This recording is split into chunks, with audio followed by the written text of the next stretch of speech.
Assalamualaikum warahmatullahi wabarakatuh. Alhamdulillahirabbil alamin.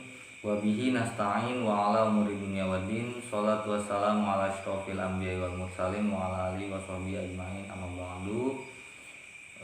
Puji syukur kehadirat ilahi Robbi yang mana telah memberikan kita beribu-ribu nikmat, bahkan berjuta-juta nikmat, hingga kita masih diberikan sehat walafiat dan juga bisa beraktivitas di setiap harinya. Selawat beserta salam semoga tetap tercurah limpahkan kepada sang baginda besar kita Nabi Muhammad SAW. Berkat beliaulah kita bisa merasakan manisnya iman dan indahnya Islam. Yang saya hormati kepada dosen pengampu mata kuliah soft skill Ibu Siti Sadiah SPD MHUM, kemudian kepada kawan-kawanku semua seperjuangan yang saya banggakan, saya Arif Fakih Firdaus dari kelas PIC semester 6, NIM saya 1812187, ingin sedikit menyampaikan pemaparan terkait prinsip-prinsip accelerated learning. Mungkin itu saja sedikit perkenalan dan juga introduction dari saya. Kurang lebihnya mohon maaf. Assalamualaikum warahmatullahi wabarakatuh. Prinsip-prinsip accelerated learning. Untuk mendapatkan manfaat optimal dari penggunaan model pembelajaran accelerated learning ini, sangat penting bagi kita untuk benar-benar memahami prinsip-prinsip yang melandasinya. Accelerated learning ini tidak akan memberi manfaat kepada mereka yang memisahkan metode-metodenya dari fondasi ideologinya dan mengabaikan prinsip-prinsip yang mendasari teknik tersebut. Nah, prinsip-prinsip dasar tersebut adalah yang pertama, 1. Belajar melibatkan seluruh pikiran dan tubuh. Belajar tidak hanya menggunakan otak, tetapi juga melibatkan seluruh tubuh atau pikiran dengan segala emosi, indera, dan sarafnya. Murid diajak terlibat penuh dalam proses belajar mengajar. Belajar bukan mengumpulkan informasi saja, informasi secara pasif, tapi menciptakan pengetahuan secara aktif. Kemudian yang kedua, belajar berkreasi. Belajar adalah proses menciptakan pengetahuan, bukan mengkonsumsi pengetahuan yang telah diciptakan. Dan kemudian karena itu, pengetahuan bukanlah sesuatu yang harus diterima, tetapi sesuatu yang harus diciptakan oleh pelajar. Karena itu, yang perlu dilakukan guru adalah merekayasa pembelajaran dan mendesain pengalaman belajar, dan siswalah yang harus aktif menghayati, mengalami, dan menemukan pengetahuan itu melalui proses pembelajaran tersebut. Yang ketiga, kerjasama membantu proses belajar. Semua usaha belajar yang baik mempunyai landasan sosial. Suatu komunitas belajar selalu lebih baik hasilnya daripada beberapa individu yang belajar sendiri-sendiri. Karena kerjasama di antara mereka mempercepatnya. Kerjasama dapat menghilangkan hambatan mental akibat terbiasanya pengalaman dan cara pandang yang sempit.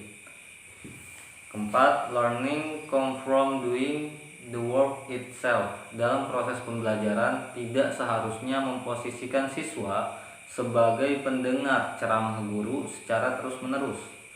Laksana botol kosong yang diisi dengan ilmu pengetahuan.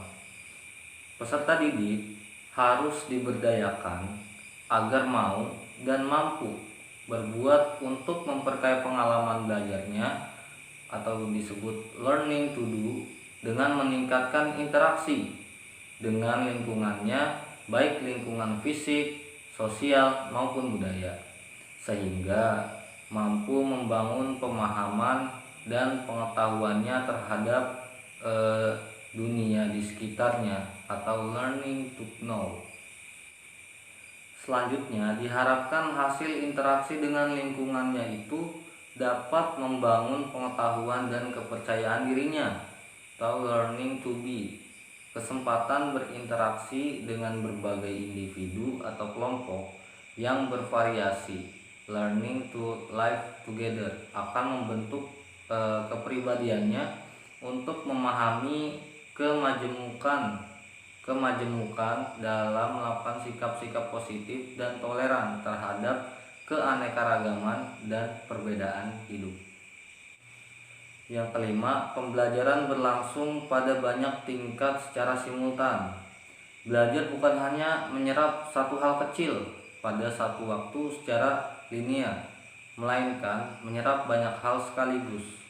Pembelajaran yang baik melibatkan orang pada banyak tingkatan secara simultan, sadar dan bawah sadar, kemudian mental dan juga fisik, dan memanfaatkan seluruh saraf, reseptor, indera, dan tubuh seseorang.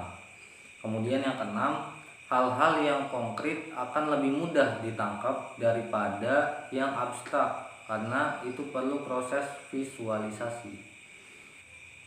7. Belajar berasal dari mengerjakan pekerjaan itu sendiri dengan umpan balik.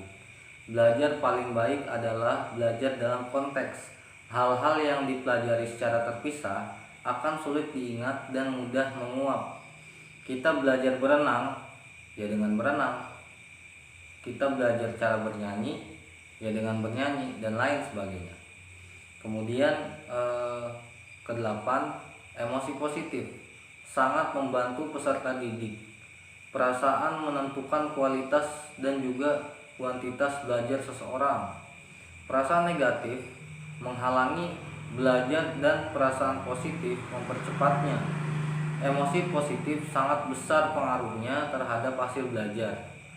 Perasaan tertekan akan memperlambat proses pencapaian, begitu pula sebaliknya. Belajar dalam suasana yang menyenangkan akan membantu proses pencapaian dan penguasaan materi. Ya, mungkin itu saja yang dapat saya sampaikan terkait prinsip-prinsip accelerated learning. Kurang lebihnya mohon maaf apabila ada kata-kata yang salah. Itu datangnya dari saya pribadi. Apabila ada kata-kata yang benar, itu datangnya dari Allah Subhanahu wa taala. Akhirul kalam, billahi taufiq wal hidayah. Assalamualaikum warahmatullahi wabarakatuh.